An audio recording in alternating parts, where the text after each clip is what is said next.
Mwaramutse hariho abarundi baba abari mu Burundi n'abari diaspora novuga ko babaye credule Galibo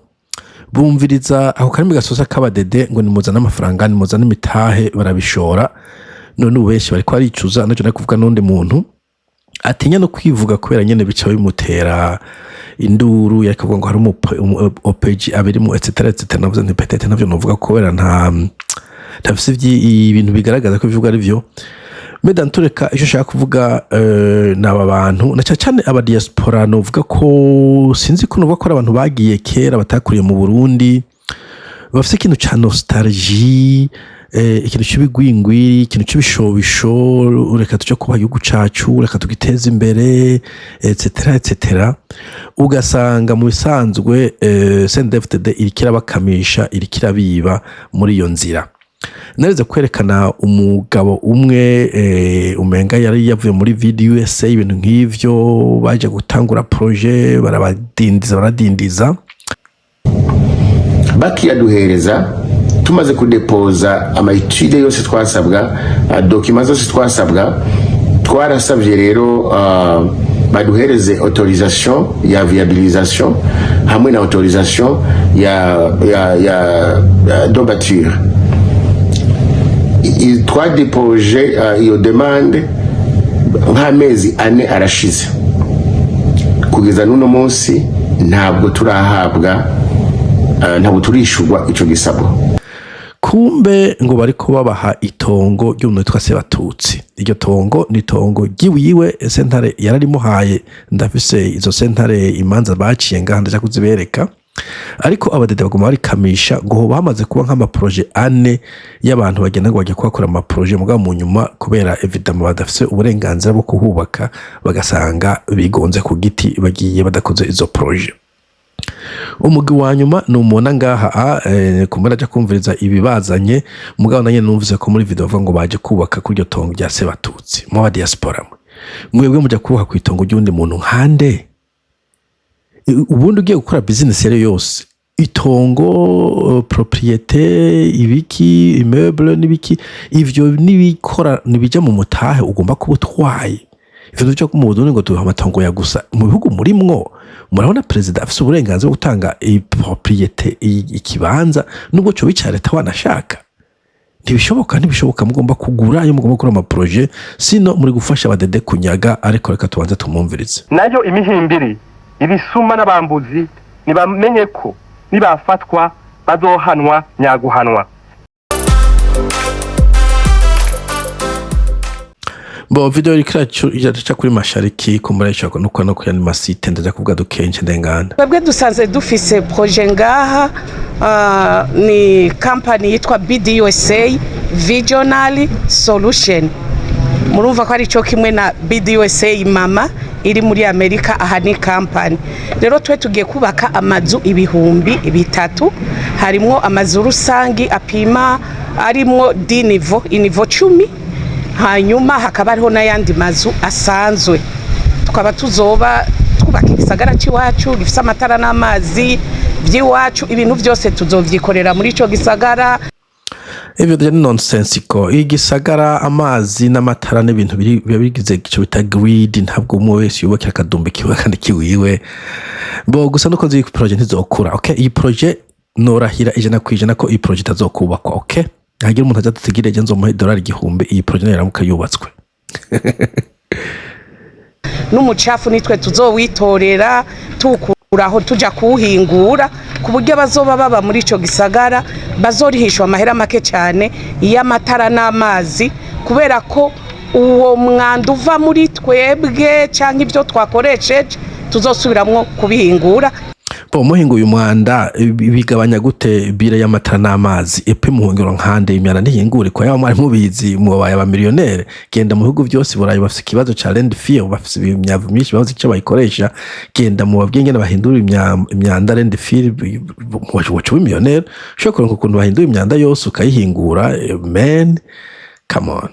bikavamwe ibindi bintu nyabicubahiro umukuru w'igihugu cyacu ciza ci Burundi yaduhaye ikibanza aho bita muri Kizingwe Bihara bakunda kuhatazira Kwa Sebatutsi kandi tukaba tuzubaka ibitaro vy'akarorero bishobora stop there urumva yaduhaye Sebarundi yaduhaye d'abord just ndamenya constitution y'uru just n'amategeko y'ubuntu burya president afise ububasha bwo gutanga ibibanza nubwo byo bari vya leta arafise ububasha umupresident bwo gutanga amatongo. It doesn't make sense. Umva ni Sebarundi yakibahaye pour dire que ejo never niyo yavaho ce qui est possible izo nzu mwubatse zose bigenda gute. Ndimushaka no koresha logique. Mundi muri Afrika mwazi yuko umupresident niba arikizigenza uzomukwikiza barikizigenza ejo bunyone yagifata yamwivyura akagifata canke revelation kuvuga ati bon amakontra yose ibintu byose yatanze ndabifuse inzi ishobora kubigeze ngaha mugaca musubira inyuma suppose ko ico kibanza cyari icya leta mugonda cyo kuhagaruka ico kiratande cya Sebatutsi urabivuze na wewe amporo umva ko batawe baramva ko icya Sebatutsi kandi azi ko imanza bazifise kuko navuze ko procureur plutôt nuze umavoka wabo wa Sebatutsi famille yiwe ndacha kuvuga wari we yabandikiye akababwira ico kibanza at best ivyo uvuga ngo ni best case scenario kiri muri conflict harimo conflict mu cyo kibanza ushobora kuva muri Amerika gute ukaja mu Burundi agakukangana ikibiriti uvuye muri Amerika uruhugu rungana kuriya rurimo ma opportunité mu mashares Coca-Cola KFC Boeing Tesla Apple Microsoft Facebook canke Meta ahantu ushobora kuinvestisa ukaza kunyaga amatongo abarundi bafise agakukangana ikibiriti kuko vous êtes partie du problème, you are part of the problem. Kuko niba leta inyaza umuntu akiri karaburana n'ibiki mugaca mutangwa kuhubaka directement namwe muri kwankuraje ko leta ziranyaga amatongo ayo mafaranga muri ko mutanga kibiture kugaba hiryo tongo ndazi ko atari ku buntu iyo mwigura indi tongo mufumugwa gatoyi mwazo muragura bukebuke vyubaye vyo d'abord moralement kuko tugiye au niveau moral au niveau éthique namwe muri kukaminga imbwa mukayiramiza namwe muri guterera vous êtes partie du problème part of the problem.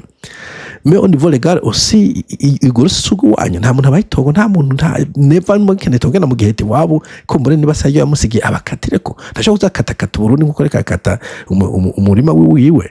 nta sense bifise madame nusubye ko ama projet ari byo muza kuvuga guhenda abantu gusa binjije mu Burundi ndazi ko atabintu muri ko murubaka mu Burundi mugabo vous êtes partie du problème muri kongereza problème mu Burundi aho genda ugasanga ikintu kirimo ama conflict kirimo amatati kirimo ubusuma waje bitarukira ngo ntangure ko kama projet nta sense bifise bon sinja muri vya ma projet n'ibintu vya bafanfare nyene ntaco mu bivuga ko ngomba ngaruke kuri iyi propriété ya Sebatutsi kubera aba diaspora muri komuza mugwa muri cyo kindogo ariko n'aba diaspora batabwirana umuntu agenda mu ndakibwa akaca zingira umukiya mu maguru agaca asubira wabo akanuma rimwe bakambwira ahandi bakinumira umugabo je bambwira ahubwo nibaze barabwira nabo nyine ati twaribwe kugira abantu babimenye nivyo nabwiye wejo nti no aho ifoko musemera mugabo munuma bazuguma biba nabandi badanture kare katugereke kuri itongo rya Sebatutsi hanyuma njembaza uyu mudame ububasha yumva afise bwo gufata itongo sentare ya East African Community yavuze ko giye gukura famille ya Ngaruko bakomoka kuri Sebatutsi akumva yuko we afise ububasha bwo akaryubakako ko yakoze projet adafise ahazoyikorera kuko ivyo bino shaka gukora plan y'inzu zo kwa kibitaro zo n'importe quoi mudafise itongo mwaguze ivyo ni investissement y'abarundi gusa n'ahandi hantu ndahumva uri muri business ya property uri KFC uragize katuri kuri ikintu cyambere kino gusecuringa ahantu kuri tongo nico kiza mbena niho wubaka nshaka kubaka kurusi plutôt kwijuru. So I don't know reka mbaze numvize kwanza ndabera zino manza za rino tongo imbere ko nkomeza ubukuru twahawe tubwirizwa kubukoresha mu guhumuriza abarundi bose mu kugwiza urukundo n'amahoro mu gihugu cacu. Okay, uti Sebatutsi ninde kumba mpere ngaho Sebatutsi Ngaruko Evariste n'umuhungu wa Leopold Ngaruko kumbure abantu ba muri Bujumbura rero mu muzi n'umugano ngo yakundwa cyane umugano ngo yarazwe neza ngo yabana neza nabiwe hanyuma kumbure yari muzazo za Buhonga za Kanyosha ahantu nkaho hanyuma aca asiga iryo tongo mushaka gusoma historique yaryo kumbura aja gushiga link kuri gikese ya Arusha baravuze neza na neza ingene iryo tongo yarironse dantoreka umva ko alafe ni igiwiwe decision ya nyuma yari ya East African Community Tribunal sinze ko bayita nganda aja kuraba urumva yuko yagegukiye rigasigarana abana biwe abamukomokako. Hanyuma leta iraribaka muri bya manyanga nyene bigo barakora, hanyuma barajya kuburana barashika no kuri East African Community, niho barutsindiye. Nguru urubanza ruri kuri internet, ntabwo ari classified document, ndashobora kushira link ngaho muje kubwira abanyene kuri East African Community. Urubanza ni reference numero 9 of 2019, habura na Francis Ngaruko the applicant. Urumva ni Francis Ngaruko naza ko ari umuhungu wa Sebatutsi, umuhungu wa Leopold Ngaruko. Mushobora ko mwarumvise mu bihe vya independence neze gukora video umuntu wo muyenza amuvuga ko nawe. Hanyuma yaburana kandi na Attorney General, donc Procureur Général de la République. Aho hari muri septembre 22, c'est pas.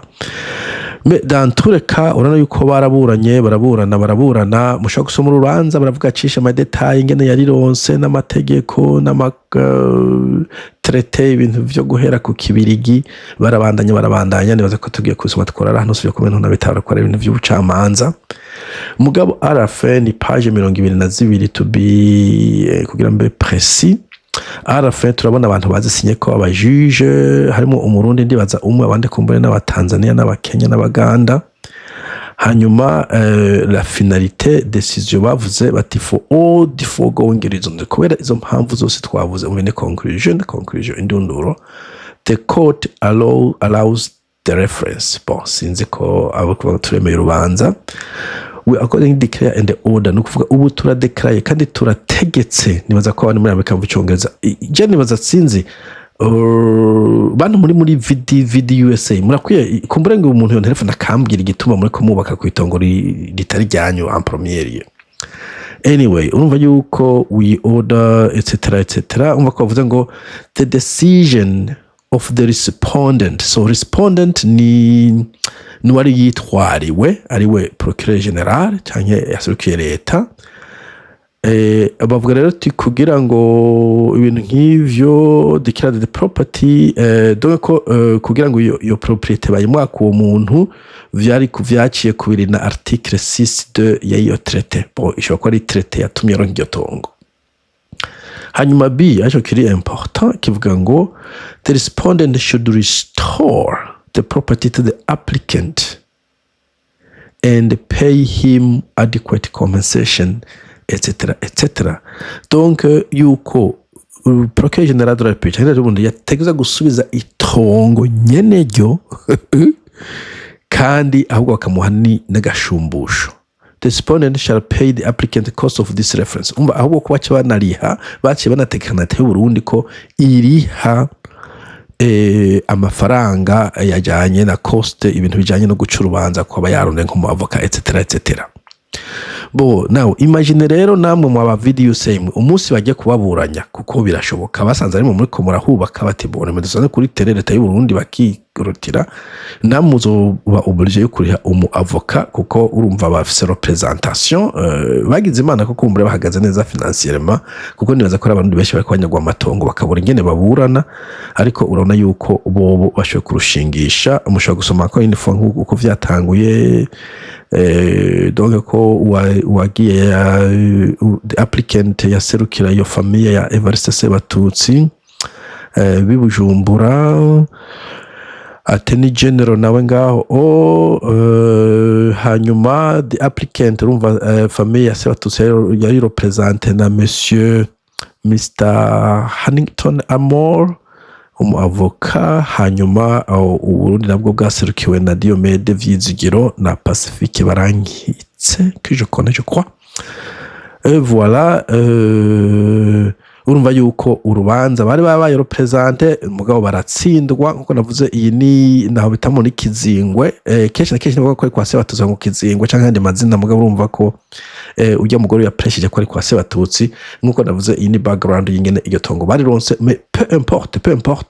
iyo background kumbure nase kwigwa ndajamo ko c'est pas important cyo kutuma izunguruza ibintu byinshi, mugabo ibintu bibonekeza yuko icambere iyo tongo iyi sentare yari haye sanze kivoke nyene ryo famille ya Ngaruko. Icya kabiri yuko the best no kuvuga umeze nk'uvyorosha uvuga uti irimo amakonfli irimo probleme nta kuntu uva muri Amerika ngo uje mu itongo rimo amakonfli ngo ndoye kuryubakamo inzu ngo ndoye gukoramo imiproje y'imigambi kumbure guteramo ibigori n'ibiharagi okay kuko vyo bifata sezo bikavanyemo none inzu kwimara imyaka 100 niyo itongo haboneka sentare nzima haboneka leta nzima kivuga uti reka buri muntu utuntu twiwa tugumye abadede bahavuye ko bazohava muga naho uhaguma neva niwe wumva ko ari neva yayibahaye nabahavuye yasho kuza ati birahindutse ibintu nk'ivyo ariko nubwo bohaguma kandi na neva yohaguma birumvikana yuko itongo sentare yamaze kuriha nyenejo mujya kuryubakamo nkande mu diaspora I know bamwe mugeranye muri Garabo muri Kadure mutazi what's going on mugabo ko ni fois come on nubwo bakora due diligence umuntu wese aguze itongo aho ko habitongo ndavyumvise mu Burundi ese wo mitongo hano ariko igihe cyose ibintu vya propriété ibintu vy'amatongo ivuye mu bintu yuyu ija mu wundi hama ikintu ta due diligence hama attorneys benshi kugira barabe the title holder bo ikindi numvise niba mufite amadidane genda muri ajya amabanki traditionnelle ajya amabanki ya BCB ya za Bankobo n'ayandi mugende mu bashyira amadetaye y'iryo tongo barashobora kubabwira ati iri tongo amadetaye dufise ni ça appartient à tel ou tel donc ni iri tongo ni rya naka na naka na naka donc vieux nakaze ko iryo tongo atari rya leta iryo tongo ni ryo famille isigwa na Sebatutsi vous allez là-bas mugaca mubaka kuko évidemment umenga ngo hariho groupe imwe yagiye kunanirwa ariko bagiye size ko bagiye gusaba ingorane ukwa muri banki jo ati iri tongo turazi nyene ryo turazi historique yaryo voilà ico mugene mukizi okay mpeje gukonfirma ko donc bagize appel donc leta yasuye kugira appel canke appeal no kuvuga kunguruza urubanza hanyuma ngo baca bakonfirma ko urubanza kujya gwaci wari ko rumeze ko hageze ko wa execution no kuvuga areta actuelle des choses uko ibintu bimeze ubu iryo tongo ni ry'abasivwa ba Sebatutsi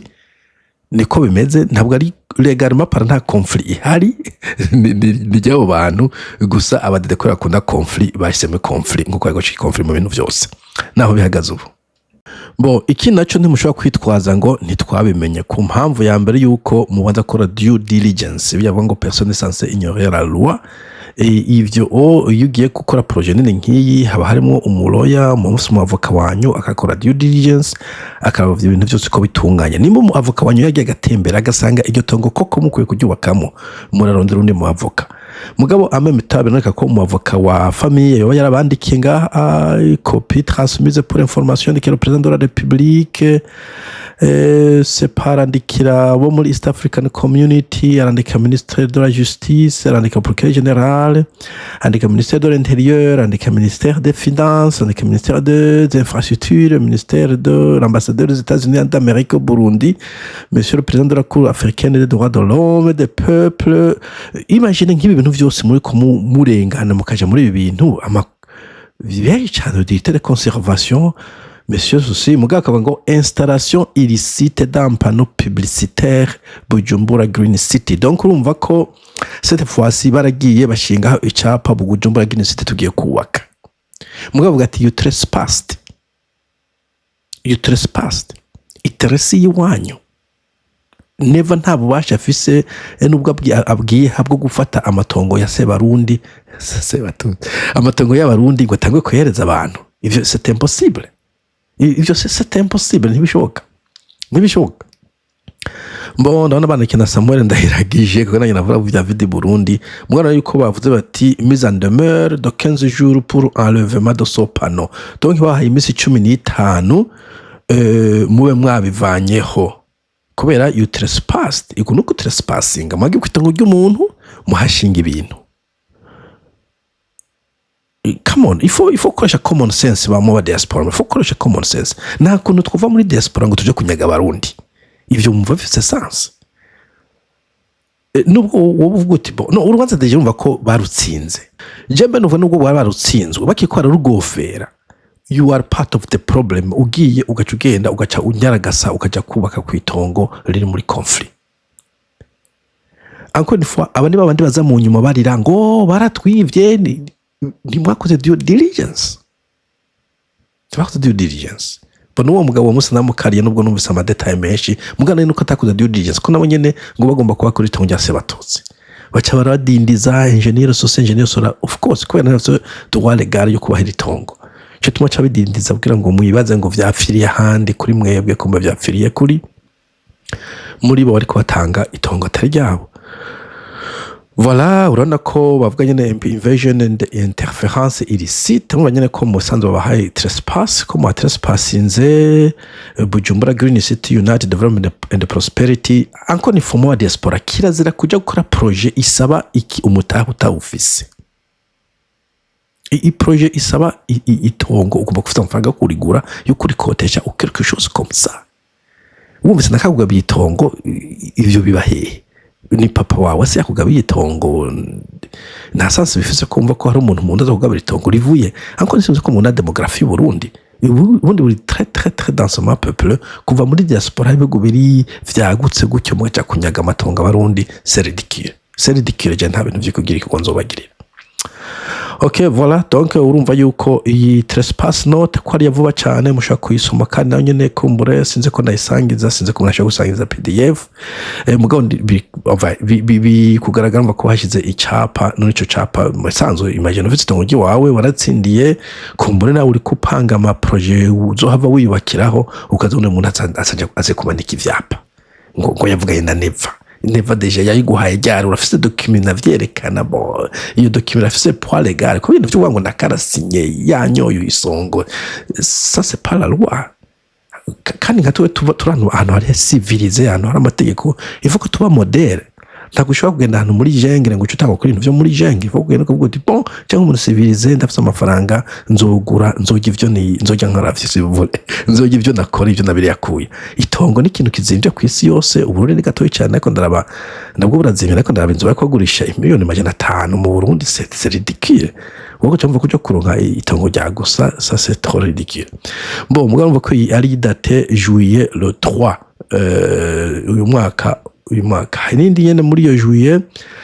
transmission of formal notice mise en demeure concernant Bujumbura Green City project and the non-compliance with the judgments of the East African Courts of Justice. Umva kandi sinze ko yandike abo muri yes yandike ya koti Arusha yuko batanguye kubona Green City iri kibubakira mu kibanza ciwabo. Autrement bashaka ku bypassinga ntuzeye gouvernement bavuga ati bo iri tongo last time we checked igatwaruka kuvuga iri tongo twayihaye Sebatutsi na famille yiwe none twumvise indi Green City Bujumbura Green City turasavye avoka wabo aze hano Arusha adusigurire ukuntu mwaronse itongo muri ko mubaka ahantu atarahi wanyu muri ko muhatera ivyanda gutakiye. Voilà urumva ko nk'ibi byose ni communication zimaze gukorwa hariho n'iyindi menga nabonye ngaha proceeding of Burundi nayo niyo mu kwa gatandatu. Voilà umva ko ari fresh iyi niyo mu kwa July mu kwindwi umva ko ziri fresh justement ni fresh muri mu kwezi guheze yuko to his excellency Yoweri Kaguta Museveni wow chairman of the summit of the heads of state of umva ko boneka Kaguta Museveni nk'userukira East African community nayo nyene bamutura iki kibazo encore une fois Burundi mu conflit nyinshi abadede baje gusahura mugabo turakeneye abadiaspora tubafashe. Ça c'est ridicule. Faut pas que tu participes muri bintu. Panumana, il ne faut pas que tu participes. OK. Bon voilà, encore une fois naza ko ari case iri complexe muri setena zabutisa najye nk'umuloya abashaka kwitahura neza ndaja kushira link y'iyi decision ya Arusha ngaho kugira kumbure irimo na historique mugabo iyi video kwaro kubwira abo ba diaspora bagenda mu ngo nakado hayitongo mu bisanzwe ukoresha ubwenge bwawe never ntabo basha ndibaza afise sinza amateko y'u Burundi mugabo mu bindi bihugu umukuru w'igihugu ntabwo agaba urusi agaba administration ndibaza ko amatongo afise ntuzeye cadre iyajera amatongo ya leta n'ingene baya dispose of ngirashaka kuyatanga kuyagurisha ndibaza ko ati president de la République. Alors ugiye kuzura ca muri ayo ma shortcut utanga ibiturire kwa neva baguhitongo donc you are part of the problem. Ugiye ahantu hari conflict abantu bari baraburana ugaca ugenda ugaca witwaza amafaranga uvanye muri diaspora ugaca ugomba kuba kursuita le système you are part of the problem. Ariko na cyane cyane umenye yuko plus tard bizogaruka gukomora, uzoza gutukana ku maradiyo utarariza baraturenganije baratwivye aba bariya mugabo ne utakoze due diligence en premier lieu. Alors advice VDS bla bla bla bla bla sinze ko umuntu rero mu avocat peut-être w'umuganda w'umukenya w'umuamerika pana barundi ko ndikesha giye usanga bakora ku gitsure mubereke izi dossier zose izi manza zose ndavuga ko mufite access kuri zo canke mu baze uyu metre bigira imana azibahereze zose mugere muzezo muvuga uti mumuhe ibihumbi 3 4 5 sero aho muzoba muri muti turabizi dossier utubwire muhe n'urupapuro neva yabahaye urubahereze iryo tongo umuce muhaniye projet yanyu mabwire imyaka muyifuza kuzoyikoramo niyo yabadivaza ati go ahead maybe go ahead just n'umuloya aho ni from a legal point kubizonderego mugabo kubijanye na ethics kubijanye n'ubuntu bw'abarundi namwe muri guteza ingorane mu Burundi. Voilà, nico noherezako. Sabare mugira umunsi mwiza.